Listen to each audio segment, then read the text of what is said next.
అమ్మ చేతి విందు. ఓ ఊరిలో సీత అనే మహిళ తన కొడుకు రాజు కోసం తన జీవితాన్ని అంకితం చేసింది.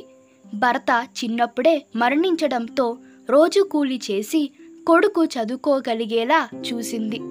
పాదాలు నిండిన గాయాలతోనూ కన్నీటి వెనుక నవ్వులతోనూ జీవితం గడిపింది.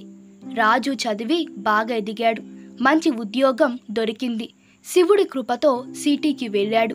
మొదట తల్లి దగ్గరకు రావడానికి కాలక్షేపం అయ్యేది కాదు. కానీ సంవత్సరాలు గడిచే కొద్దీ తల్లి కోసం సమయం ఉండకపోయేది. తల్లి ఎదురు చూపులు. సీత ప్రతిరోజు ఇంటి ముందే కూర్చొని ఉండేది. ఎవరు అడిగినా రాజు వస్తాడు కదా, తనకి వాయిదా ఇస్తాను. అలా నెలలు సంవత్సరాలు గడిచిపోయాయి. రాజు పెద్ద ఉద్యోగంలో చేరాడు. పెళ్లి చేసుకున్నాడు. కానీ తల్లికి మాత్రం హడావిడి చూపించకుండానే పట్టించుకోకుండా జీవించాడు. ఒకరోజు రాజుకు తన స్నేహితుడి వివాహానికి ఊరు రావాల్సి వచ్చింది. పక్కనే తన తల్లి ఊరు ఉందని గుర్తుకొచ్చింది. ఒకసారి చూసేయాలనే ఉద్దేశంతో అక్కడికి వెళ్ళాడు. ఆ ఇంటి ముందు తాళం. చుట్టుపక్కల వాళ్లను అడిగాడు. వారు కన్నీటితో చెప్పారు, నీ తల్లి ఏడాది క్రితమే చనిపోయింది రాజు. చివరి రోజుల్లో ఒకటే మాట అన్నది, నా బిడ్డ వస్తాడు, అతని కోసం నేను వంట చేస్తాను.